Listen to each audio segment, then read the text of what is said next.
It was Christmas Eve, 2002, in Modesto, California, the kind of morning that should have been filled with warmth, coffee brewing, and the quiet hum of a family waiting for a new life to arrive. Lacey Peterson, 8 months pregnant with her first child, was said to be wrapping last-minute gifts and baking cookies. She was glowing, her friends said, excited to meet her baby boy. Connor, her husband, Scott, told everyone he'd be spending the morning fishing alone, 90 miles away, at the Barkley Marina. He kissed his wife goodbye. Then, she was never seen again. By the afternoon, the Peterson home stood silent. The dog was found wandering outside, leash dragging through the mud. Lacey's car was still in the driveway. Her purse, phone, and keys sat untouched inside the house. And as the sun dipped below the California horizon, a strange calm began to settle over Scott, the kind that made detectives uneasy from the start.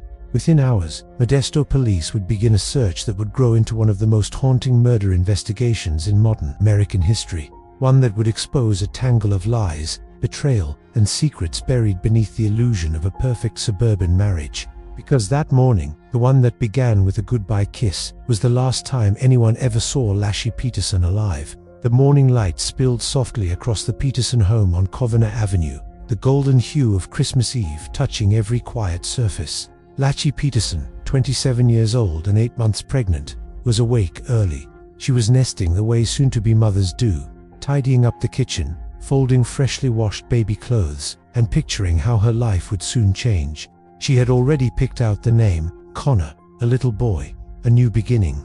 To everyone who knew her, Lacey seemed like the kind of woman who had everything under control. She was the friend who never missed a birthday call, the daughter who still checked in with her mother every night, and the wife who smiled through the small stresses of life. That morning, she was dressed comfortably, a white maternity top, black pants, and a small diamond pendant around her neck.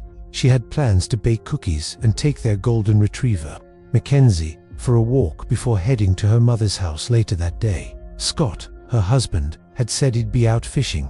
It wasn't unusual for him to make quick trips to the bay, though some would later wonder why he chose Christmas Eve for it. He loaded his truck with fishing gear, a cooler, a few tools, and something heavy that neighbors remembered seeing him move days earlier.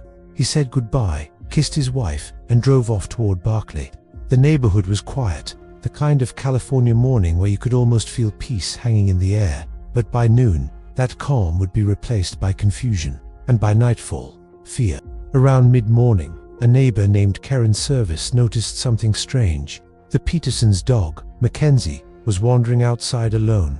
His leash was dragging through the mud, tangled with grass. She assumed Lacey must have let him out during her walk, so she slipped the leash off and returned him to the backyard. It was a small moment, but one that would later become a critical piece of the timeline, because no one saw Lacey after that, not once. By early afternoon, Scott said he called home to check in. No answer.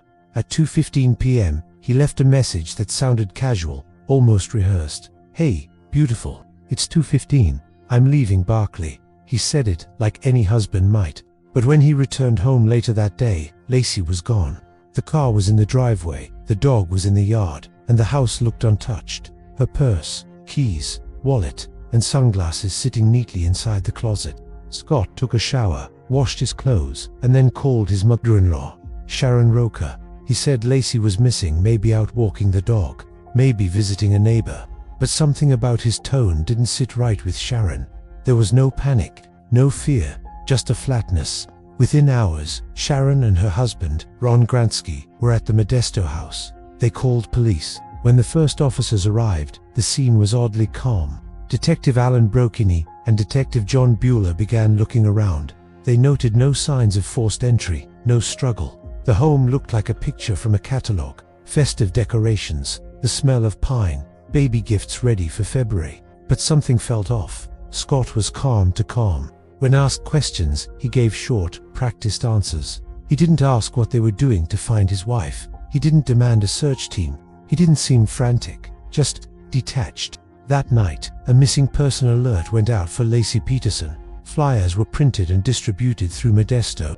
Family and friends gathered at the house, calling hospitals, walking the streets, hoping for any sign. The Modesto Police Department launched a search that stretched into the early morning hours. But Lacey was nowhere. At first, the case didn't seem like a crime. A missing pregnant woman, maybe she fainted, maybe she went into labor, maybe something accidental happened. But as the hours turned into days, the story began to unravel. Scott's version of events didn't add up. His fishing trip to the Barkley Marina, 90 miles away, seemed oddly timed. Detectives went to the marina, looked at his boat, small, weathered, not the kind you'd take on a casual trip for sturgeon. There was a single anchor tied to the side, and traces of wet concrete dust on the floor. When detectives asked what he caught, Scott said nothing. He'd come back empty-handed, but the police could sense something unspoken in the gaps of his story. Lacey's family clung to hope. Sharon refused to believe her daughter was gone. She appeared before cameras, pleading for help, her voice breaking with exhaustion. "Please," she said, "if anyone knows where my daughter is, bring her home." The story hit the news across California and quickly spread nationwide. A beautiful, pregnant woman vanishing on Christmas Eve. It was the kind of tragedy that shook every viewer. But as the media frenzy grew, so did the suspicion. Reporters noted how composed Scott seemed at press conferences. He smiled occasionally, cracked small jokes. It was subtle, but people noticed. And then, on New Year's Eve, something changed. The tone of the investigation shifted dramatically. Amber Frey, a massage therapist from Fresno, walked into the Modesto Police Department. She told detectives something they could hardly believe. She said she'd been dating Scott Peterson for weeks, and that he told her he was single. In fact, she said Scott told her his wife had died. According to Amber, on December 9th, just 2 weeks before Lachie vanished, Scott had looked her in the eye and said this Christmas would be his first without his wife. When detectives heard that, everything clicked into place. It wasn't a missing person case anymore. It was a murder investigation.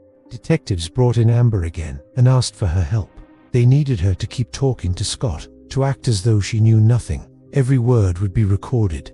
Over the next several weeks, Amber called Scott dozens of times. In one call, he told her he was in Paris for New Year's Eve, surrounded by fireworks. In reality, he was at Lacey's candlelight vigil, standing among her family and friends, pretending to grieve. The deception was chilling. The more detectives learned, the darker the picture became. They discovered Scott had been distant for months, emotionally removed from Lachie's pregnancy. Friends said he seemed disconnected, uninterested in baby names or nursery colors. Lacey, meanwhile, had been glowing, posting Christmas cards, decorating, attending baby showers, living the life of someone deeply in love and ready to start a family. As January unfolded, volunteers scoured fields, rivers, and the bay, searching for any sign of Lacey. Helicopters flew low over Modesto. Boats swept through the murky waters of San Francisco Bay. Police dogs sniffed trails leading nowhere. Every night, Sharon Roker stood before cameras, her eyes red, her voice trembling but strong. She refused to give up. Then, on January 15th, the Roker family learned the truth about Amber Frey. The detectives told them privately before it broke to the public. When Sharon heard the words that her son-in-law had a secret girlfriend, she closed her eyes and said, "He did it. He killed her." From that moment, Scott Peterson was no longer a grieving husband. He was the prime suspect. But suspicion wasn't proof. The police had no body, no weapon, no eyewitness. Just a trail of lies, a missing woman, and a husband whose every move seemed staged. They needed more. As winter turned to spring, the search dragged on. The media coverage exploded. People gathered outside the Peterson home holding signs. Some offered prayers, others shouted murderer. The small neighborhood in Modesto had turned into a circus of cameras, reporters, and onlookers. Detectives followed every lead, psychic tips, supposed sightings, even anonymous letters. Nothing credible. The trail was growing cold.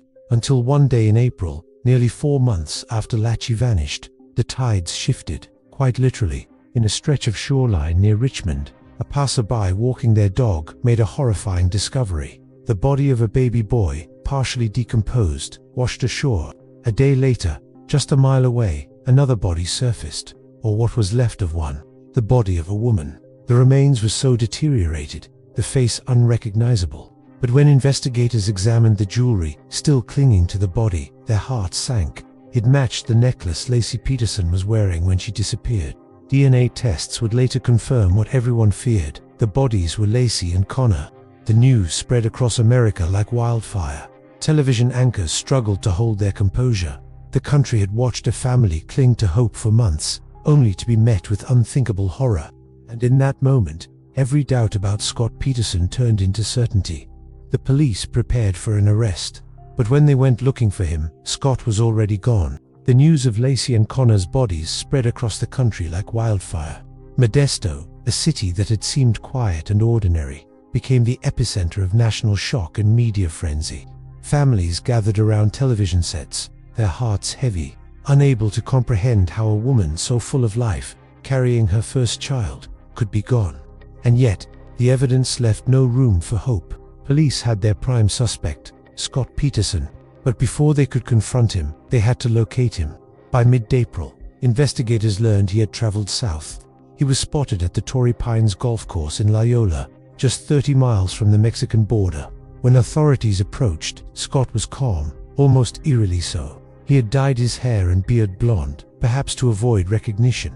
In his truck were 4 cell phones, 2 driver's licenses, his and his brother's, camping gear, and nearly $15,000 in cash. He claimed he was planning a simple fishing trip. Detectives didn't believe him. Scott was arrested immediately.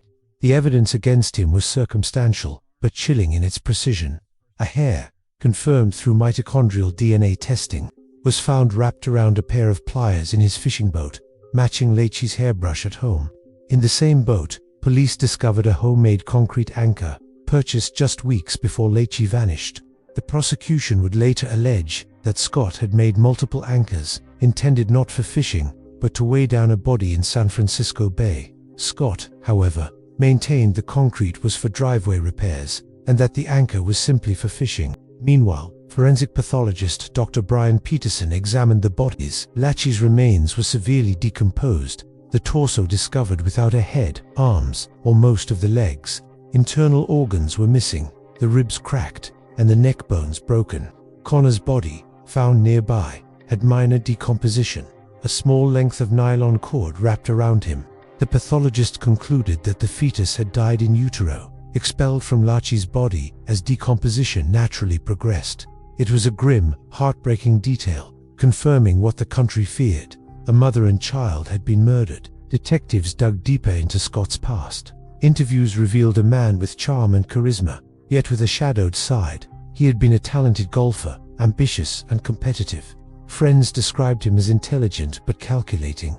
The investigation revealed a relationship with Amber Frey, a Fresno massage therapist, which had begun in November 2002, weeks before Lacey disappeared.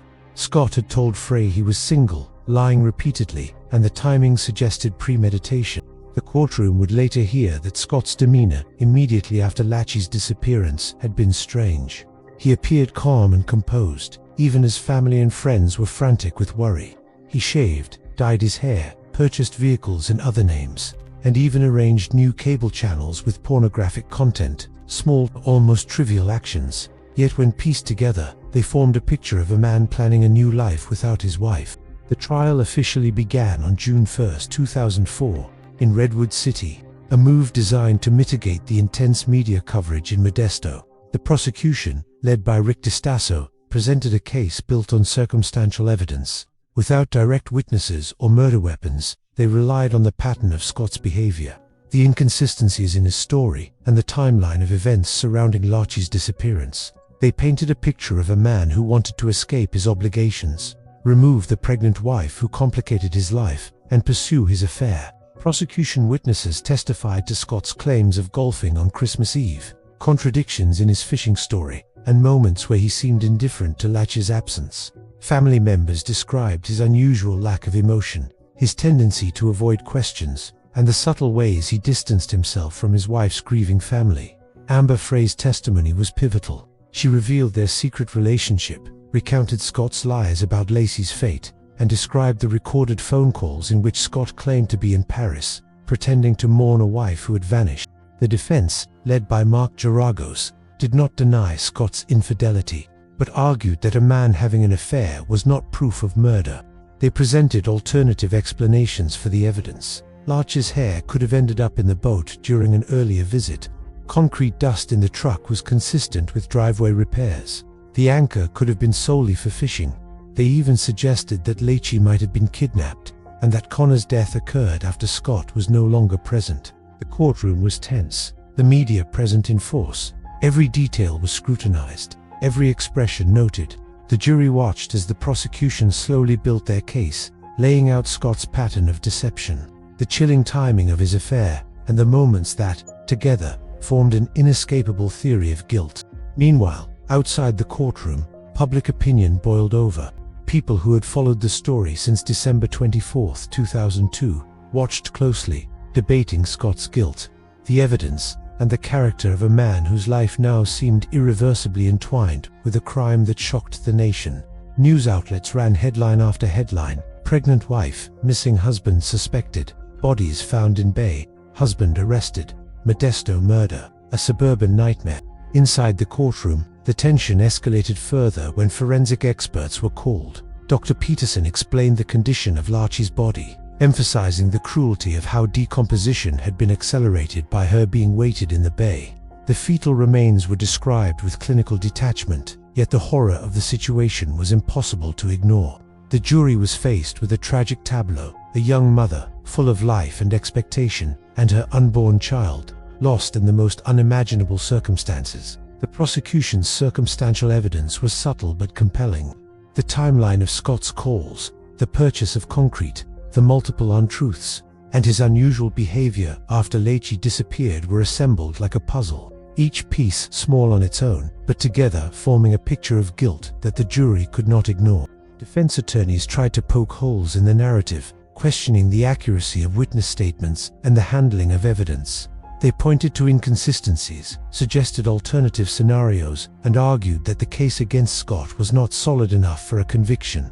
But each attempt to shift the narrative seemed to falter under the weight of Scott's calculated movements, his lies, and the undeniable tragedy that had unfolded. Months passed as witnesses testified, experts spoke, and the nation followed every revelation.